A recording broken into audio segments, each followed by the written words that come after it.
बारिश का मौसम हो या गर्मी का मौसम हो या सर्दी का मौसम हो, कई बार कई लोगों को खुश्की की वजह से या फिर बारिश का जो इन्फेक्शन है इसकी वजह से शरीर में खुजली होने लग जाती है।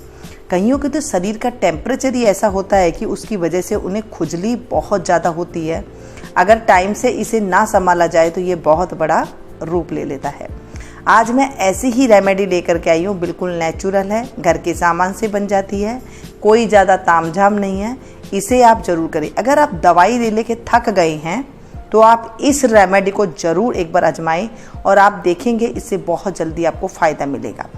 कोई ज़्यादा मेहनत नहीं है, एक बार आप बना लेंगे और इसे रख लेंगे तो भी ये कई दिनों तक चल जाता है। अगर आपको दाद की समस्या है, कहीं पर खुजली की समस्या है, कहीं पर जैसे पानी वगैरह रह जाता है शरीर में, उसकी वजह से भी लाल लाल जो है खारिश होने के मन करता है कि हम इसे खुजाएं, और वो क्या होता है नाखून में लग जाती है। उसके बाद आप दूसरी जगह हाथ लगाते हैं तो वो दूसरी जगह भी वो चीज़ जो है पनप जाती है। खारिश की बीमारी तो ऐसी होती है। फिर बाद में जो है किसी के साथ अगर आप हाथ लगा देते हैं तो उसे भी होने की संभावना रहती है। एक जगह से दूसरी जगह से जो है वो पूरे शरीर में हो जाती है। फिर आम जो होते हैं घर में उन्हें भी हो जाती है। उसके लिए मैंने सबसे पहले यहाँ पर करेला लिया है। दोस्तों, करेला हमेशा मिल जाता है। मैं आपको 2 तरीके से रेमेडी बताऊंगी, आप इसे 2 तरीके से फ़ायदा उठा सकते हैं। मैंने यहाँ पर करेले लिए। आप करेले मोटा हो, छोटा हो, पतला हो, हरा हो, कैसा मर्जी हो आप इसे ले सकते हैं। कोई इसमें इशू नहीं है कि आपको कैसा करेला लेना है, ठीक है। एक करेला हम लेंगे, बस इसी करेले से ही ये रेमेडी बन जाएगी।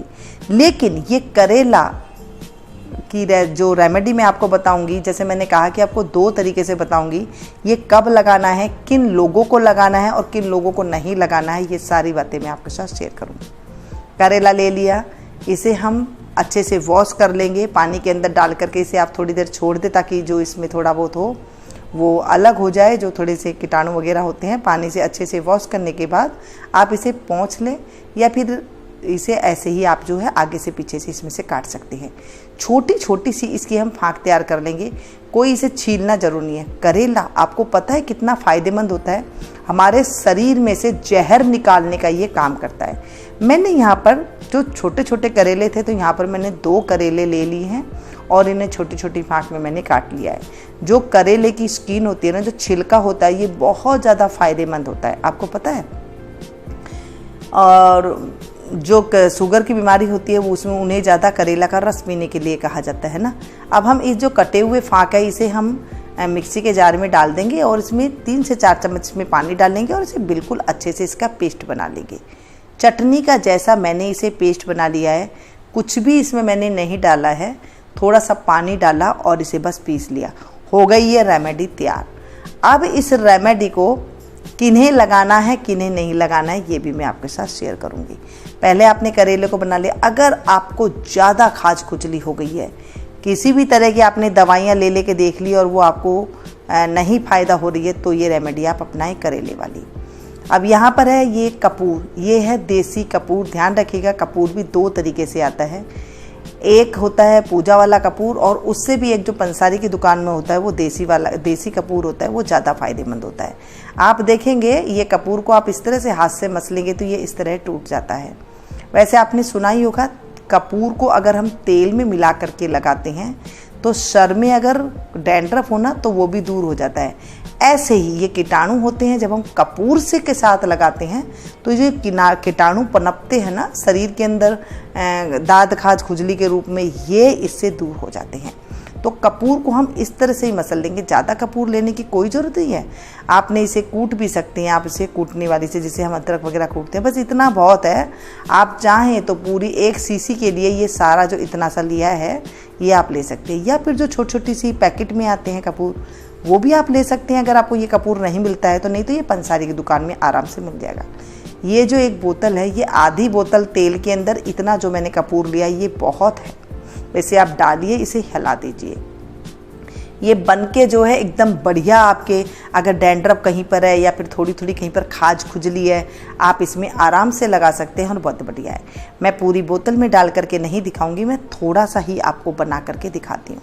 ये देखिए इस तरह से ये मिक्स हो जाता है अच्छे से। जब आप बोतल में इसे डाल लेंगे और इसे आप हिलाएंगे ना, ये बहुत अच्छे से मिक्स हो जाएगा और ये कपूर वाला तेल बन जाता है। बाजार से वैसे कपूर वाला तेल भी आता है, न जाने उसमें क्या क्या चीज़ डली हुई थी। आप अपनी आंखों के सामने बनाइए, घर पे बनाइए, बहुत ही फ़ायदेमंद होता है।